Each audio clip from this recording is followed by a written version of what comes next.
Habakkuk दूसरे अध्याय के पद संख्या 1 में आते हैं। हबक्कूक 2:1, मैं पहरे की मीनार पर जाकर खड़ा होऊंगा और वहां अपनी जगह लूंगा और रखवाली करूंगा। मैं यह देखने की प्रतीक्षा करूंगा कि यहोवा मुझसे क्या कहता है। मैं प्रतीक्षा करूंगा और जान लूंगा कि वह मेरे प्रश्नों का क्या उत्तर देता है। सो अब यहाँ हबक्कूक से सीखो। हबक्कूक क्या सिस्टम सिखा रहा है कि हम अपनी जगह ले लेंगे और हम वेट करेंगे कि प्रभु क्या इंस्ट्रक्शन दे रहे। और इसीलिए कई बार प्रेयर में, मैं ये नहीं बोल रही पूरा प्रेयर साइलेंस का प्रेयर है, बट प्रेयर में चुप रहने की भी जगह होती है। कितने लोग समझ रहे प्रेयर में चुप रहना क्या होता है? प्रेयर में चुप रहना मतलब क्योंकि ये तुम्हारा डेजिग्नेटेड टाइम है प्रेयर का, डिवोशन का, और क्योंकि तुमने अभी तक प्रार्थना भी कर ली है, तुमने वचन भी पढ़ लिया, तुम स्तुति भी कर ली, तुम ऑलरेडी प्रभु की प्रेजेंस में हो। तो अब तुम वेट करो। कौन वेट कर रहा है? तुम्हारे प्राण वेट कर रहे हैं, तुम्हारे सोल वेट कर रहे हैं प्रभु से इंस्ट्रक्शन के लिए। अब मैंने जितनी चीजें आज तक की हैं वो सब इसी टाइम से आती है, बिकॉज प्रेयर 2 वे कम्युनिकेशन है, 1 वे नहीं है। तुमने खाली बोला वो इनफ नहीं है। प्रभु का वेट करो, प्रभु क्या बोल रहे हैं। अब प्रभु का वेट कैसे करते हैं? तुम अपने सोल को स्टिल कर लोगे, साइलेंस कर लोगे, क्योंकि तुम ऑलरेडी प्रेयर के एनवायरनमेंट में हो, ग्लोरी के एनवायरनमेंट में हो।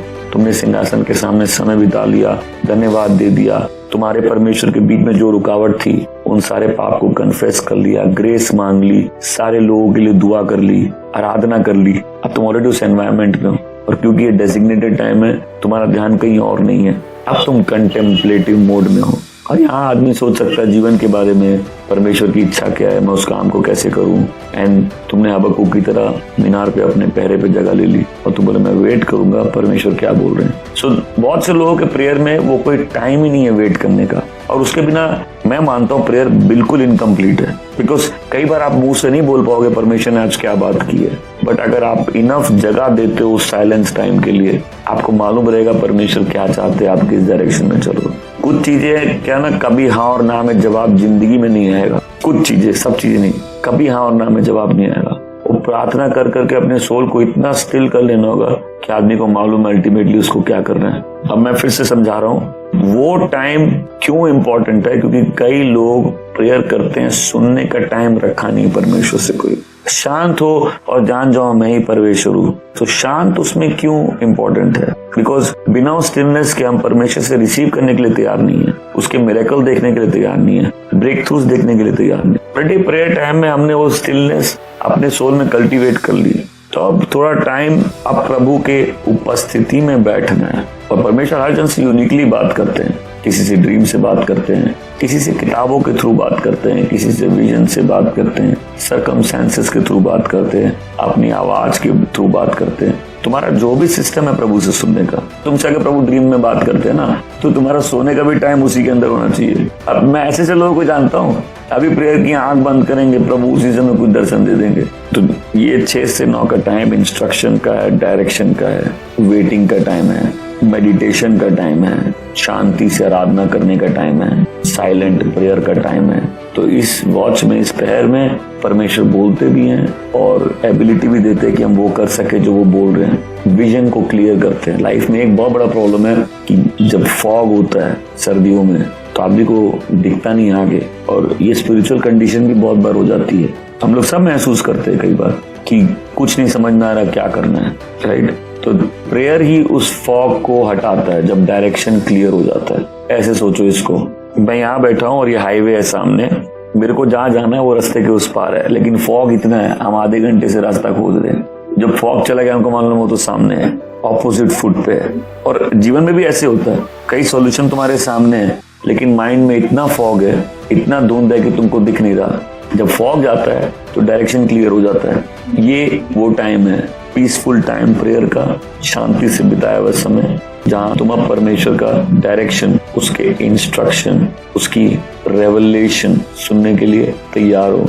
भजन संहिता 62 का 5, साम्स 62:5, मैं यहोवा की बाट धीरज के साथ जोता हूँ, बस परमेश्वर ही अपने उद्धार के लिए मेरी आशा है। तो वॉच कैसे होती है?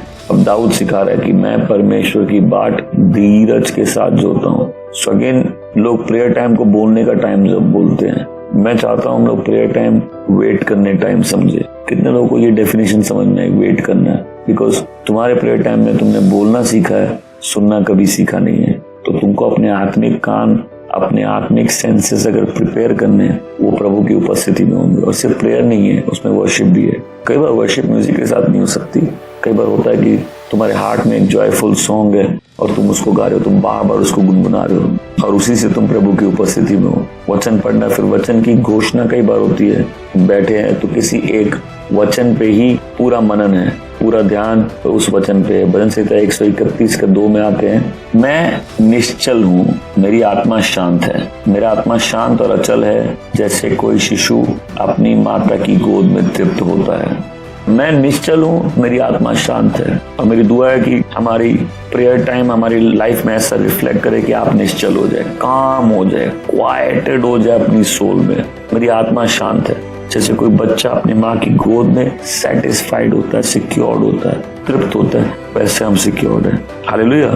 सो अपने डिवोशन टाइम को, प्रेयर टाइम को प्रेयर टाइम नहीं बोलना है। ओके, प्रेयर टाइम को प्रेयर टाइम नहीं बोलना है, वॉच टाइम बोलना है, पहर का टाइम बोलना है, शांत होने का टाइम बोलना है, वेट का टाइम बोलना है, इंतजार का टाइम बोलना है।